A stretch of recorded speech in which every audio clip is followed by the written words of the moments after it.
Hi, and welcome back to the Turning 30 podcast, a place where we talk about what it's really like to be in your 30s. I'm your host, life coach Emma Wilson, and I'm here to help you feel better, get unstuck, and feel more confident in your 30s. The Turning 30 podcast is the place to be if 2026 is the year that you are calling in healthy and aligned partnership. And you may notice this is a different tagline from usual, but it's because this year I really want to focus on helping women to be in healthy relationships, to call in a life partner, to get the love that you deserve. And we're going to do that by giving you direction, coaching tools, new perspectives, and learning how to reframe and call in the love that you deserve. So if you are in your 30s and you're single, then this is the podcast that is going to really help you to date better and be more in your self-worth. But even if you're not single, this podcast is still relevant because once we find love, it doesn't just stop there. Being in healthy relationships is something that we need to continuously and consistently work on. So I'm really happy to have you here with me. We're getting way more specific, and this is the first of a series of solo episodes where we're going to dive into some really interesting and provocative dating and relationship subjects. The last few weeks, we've welcomed in about 20 new members into the Turning community. So for those of you that are new around here, I run a coaching community, which is a monthly subscription specifically for women who are single in their 30s, who are calling in their next relationship, but they don't want to sit around and wait for things to happen. They are making the most of this chapter and enjoying this time, really thriving and doing the work on themselves, but also coming together to have validation and support whilst going through this learning journey. There are over 110 women currently inside, and in the most recent applications that we have been welcoming people in, I have seen a pattern. And when you come into the Turning community, we ask you to introduce yourself. It's honestly the best place to be. You come in, you write your post, you share why you have decided to join Turning, what has led you here, what's been going on with you in your life, where you're from, your hobbies, your interests, all the interesting things about you. And the amount of love under each post is just crazy. But I'm getting sidetracked now, going into a monologue all about Turning, when really the point is that I wanted to say that I've seen a pattern that women who are coming inside are saying, and I also see it in all of my clients, and also it was something that I struggled with when I was in this chapter, was that they say this line. The line is, I'm doing all of the right things, but nothing is working. Or I'm doing all of the right things, but love still isn't coming. So this episode is all about what to do when you feel like you're doing all of the right things, but you're still not seeing any changes. And what we're going to unpack is the first part. We're going to talk about, is there such thing as doing all of the right things in love? And what that phrase can often be a cover for. Then we're going to talk about the things that I think are right that you should do to find love. And lastly, we're going to talk about how to navigate this waiting period when you do feel that you are doing the things that, as we're going to talk about in the episode, that you feel are working for you, but then obviously love isn't actually there. So what we're going to do today in this episode is unpack that phrase, and doing all of the right things, but love still isn't coming. And what we're going to do is I'm going to start off by talking to you about what the phrase itself means, and even if that phrase can possibly be true. Can you do all the right things? Is there such things as the right things when it comes to looking for love and looking for a relationship? And then we're going to lead on to the things that I endorse and think are correct when it comes to finding love, and the things that aren't. And then lastly, we're going to finish off by talking about how to navigate that frustrating space when you're doing lots of things and you feel like you're doing the work and stepping up and really in a process to find love, but then you're not getting the result that you want. So let's dive in. Is there such things as doing all the right things to find love? I think this is such a nuanced phrase because on one side, I don't believe that we should just sit back and be passive when it comes to searching for love. Of course, I don't believe that. It wasn't my journey. And I know that so many of you listening, you're not going to accept that this is the way that your life is without taking some action. I know that most of my audience, most of the listeners to this podcast, if you're even listening to this, it's because you are proactive, you are ready to ask those big questions, you really love doing self-development work, you really want personal growth. But I think that sometimes we forget something when it comes to love. We forget that sometimes with love, there is no rhyme or reason to how and when things happen.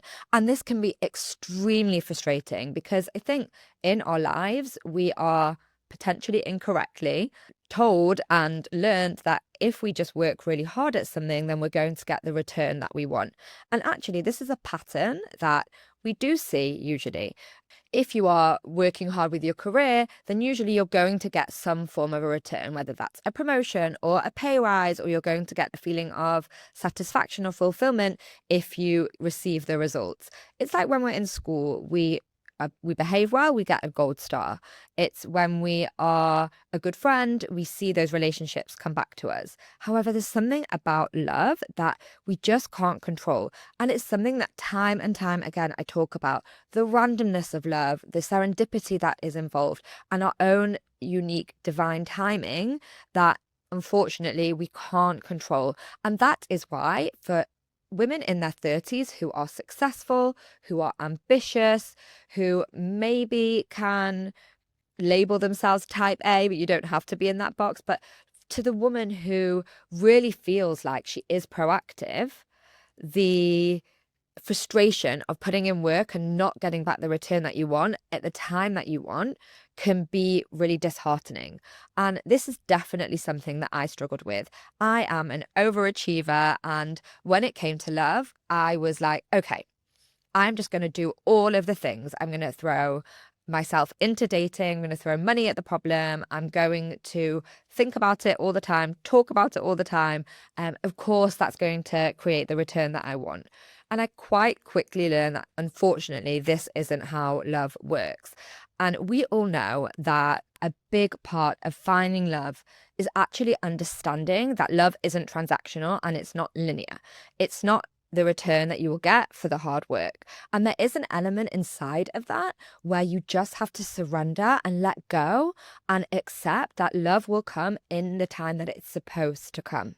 And that's really difficult for you if you identify as somebody who likes to work hard and get that result, which I do think is most humans, but I also think that many of you will identify with that feeling like you are successful in many areas of your life, but there is friction when it comes to meeting your person. So I'm talking about this from a place of a very lived experience, because I truly think that that phrase, I'm doing all of the right things and then love isn't coming, is a cover phrase. It's actually just a cover for what's going on underneath, which is frustration. It's that fear. It's that impatience. It's almost cynicism.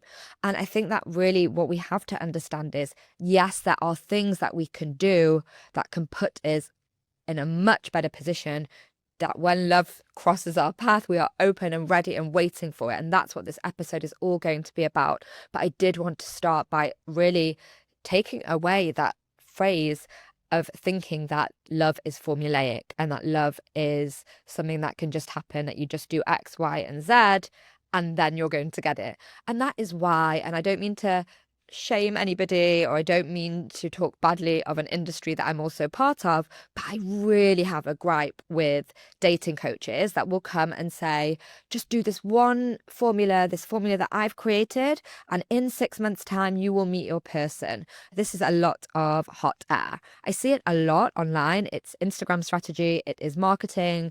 A lot of matchmakers also say this, but at the end of the day, there are too many things outside of our control. Nobody can ever make a promise about something that they don't know about. And I just want to say that if you ever come into my space, you consume my content, you decide to work with me, I will never, ever make you that false promise. What I can promise you is that if you do this work, and we're going to talk now a little bit about how that looks, you will feel better. And when you feel better, you will be in a much better position to firstly, enjoy your life, feel more fulfilled, get out of bed every day and actually feel good and healthy and ready to tackle the day.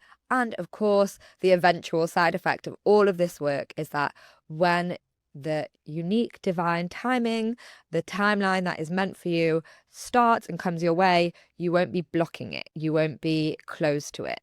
And that leads really nicely on to this next section of what does it mean to do the right things?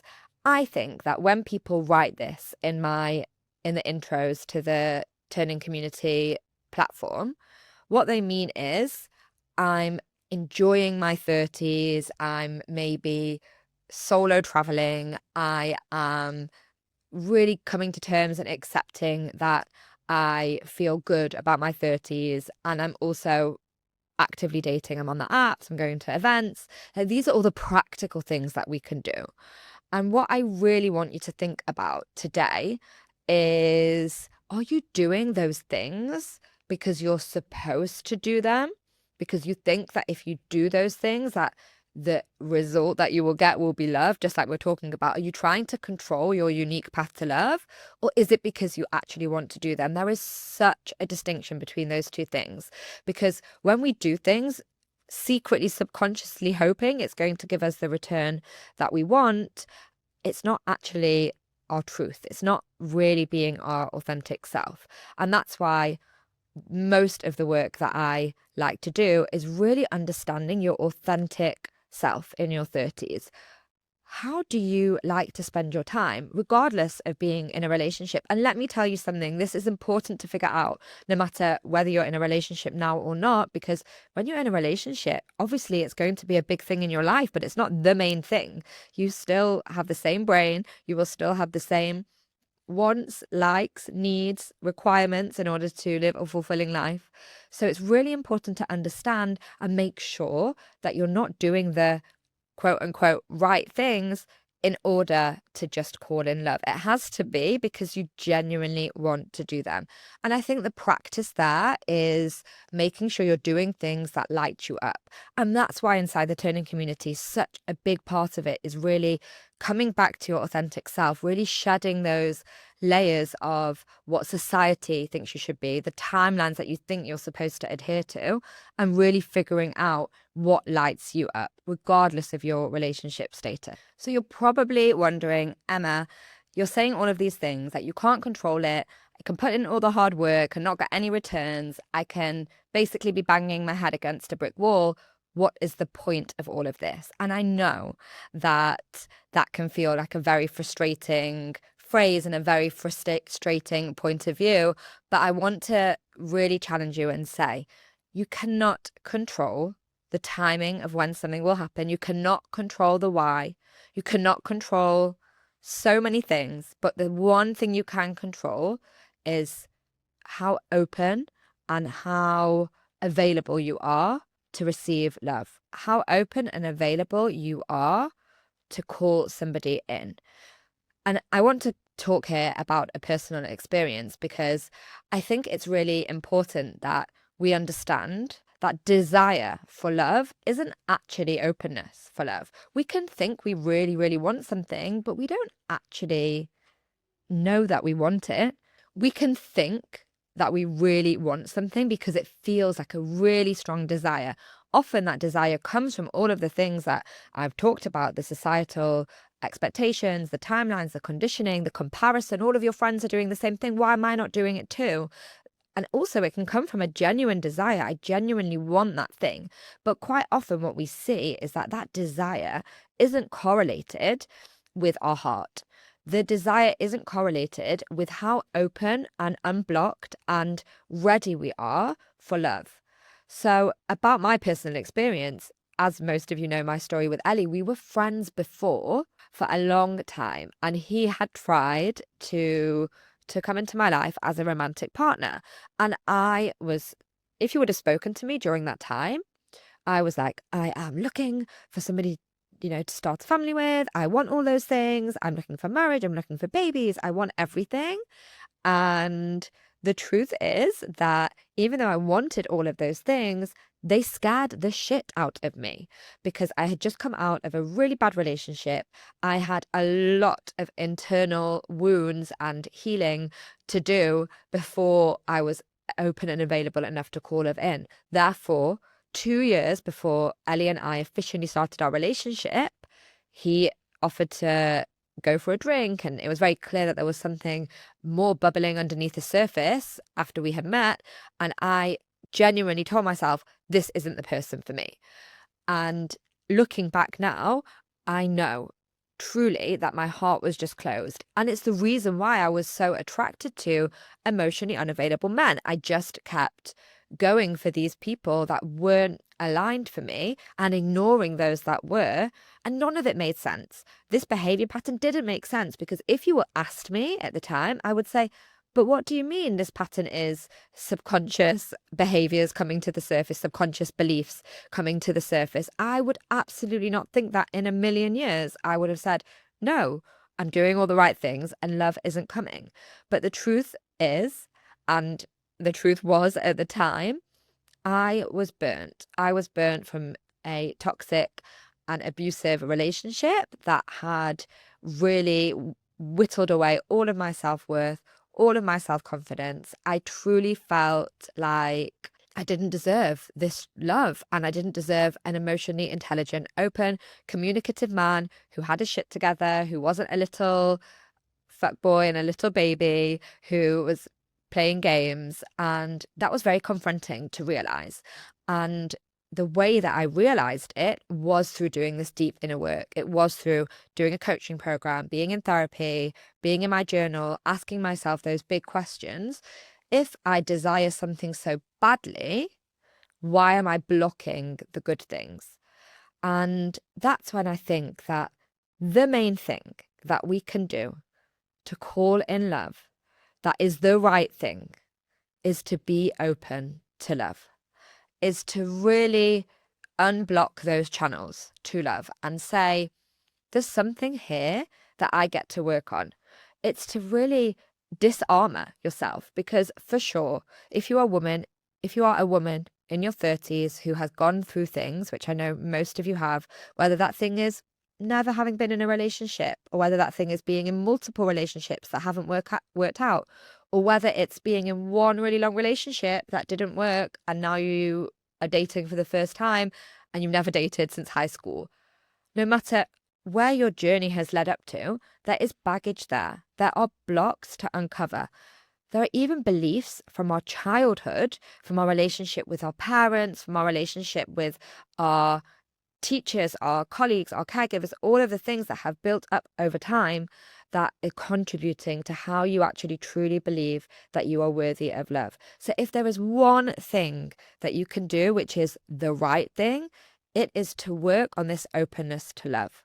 And what I'm going to do, because I have a lot more to say on this topic, that is going to be a deeper dive, is in a couple of weeks' time, I'm going to be opening a workshop that is all about how to call in your next chapter and be more open to love. And this is going to be the work we're doing in a group program that will be running starting from March, where I'm going to take an intimate group of women who have their shit together. They are amazing, successful, accomplished, ambitious women in their 30s who are ready to find love, because love is the thing that just feels hard. And this work all starts with opening our hearts, opening our minds, and opening our souls to what we deserve, and to really investigating, getting curious, reflecting, evaluating, analyzing all of the ways that we are holding ourselves back, and then doing the deep work to shed the identity and to build a new identity. I might be speaking in a bit of jargon and lingo that you may not understand, but don't worry, the more we're going into these podcast episodes over the next week, the more you're going to understand it.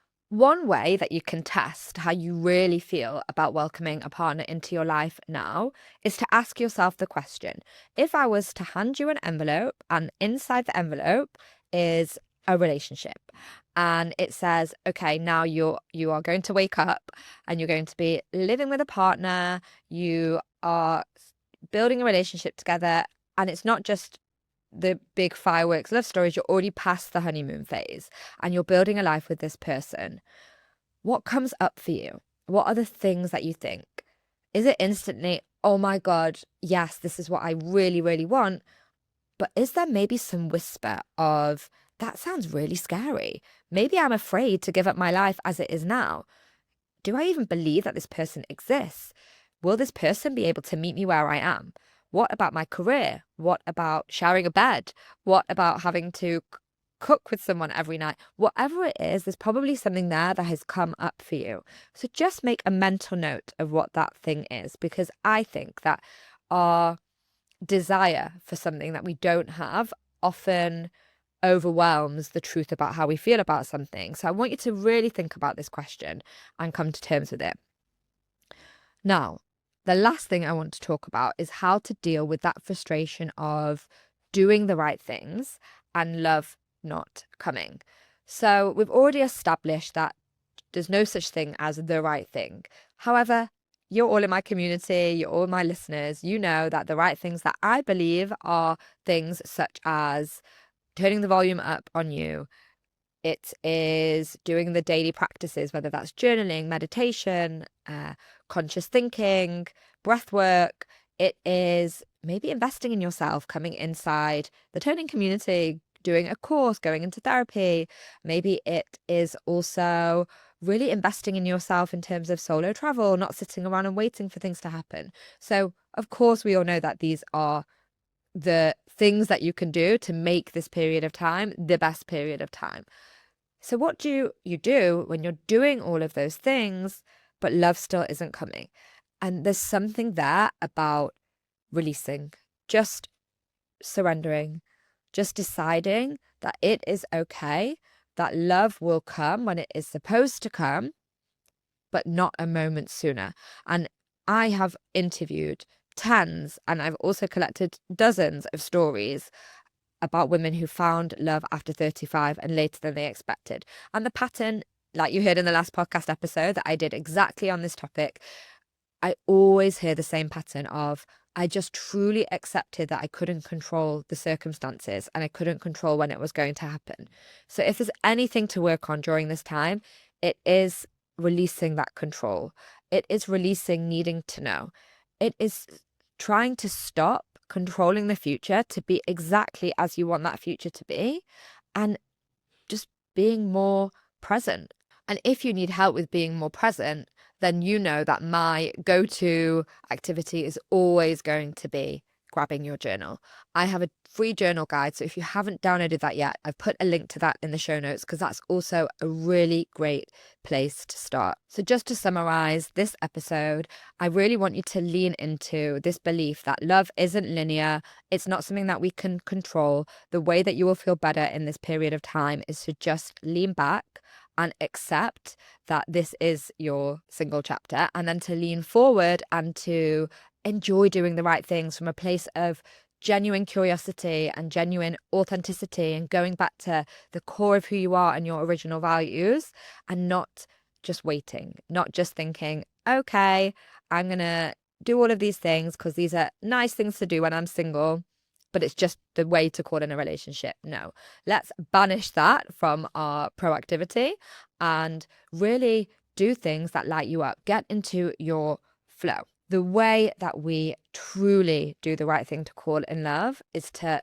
go into some deep inner work to understand where we are blocked, to understand that we have subconscious patterns and beliefs that are guiding and dictating the way that we are showing up in our love life. And if there's one thing to work on, it is to be more open, to be more soft, to be more vulnerable, and to really disarmor ourselves when it comes to calling in a relationship. If you like this episode and you think it's helpful, I would love if you could subscribe, rate, review. If you're on Spotify, if you could follow. All of these activities that you can do to support the Turning 30 podcast really help it to grow big.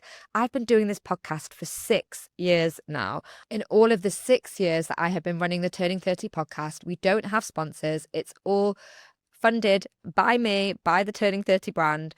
And it would just be so helpful if you can help spread the word. Let's get this into as many women's ears who need to hear it as possible. And the way that you can do that is to rate, subscribe, follow the show, and really just send it to a friend, send it to somebody who needs to hear it today. There are 8,000 followers of you just on Spotify. I know many of you are listening on other platforms too, but I know there are way more than 8,000 of you that are listening to these episodes. So if you're not already following along, please do make sure to subscribe, and you'll also be the first to know when each podcast episode lands. And of course, make sure you're following me on Instagram at Turning30Coach. That's where lots of the good, juicy things happen, and you can be the first to be updated with all of the behind the scenes. Lots of exciting things coming up for 2026, and watch this space for that workshop on how to open your heart. Because if there's one thing you've taken from this episode, it should be that openness is going to lead you to love, and this workshop is going to be a step-by-step of how to do that. I'll see everybody on the podcast next week.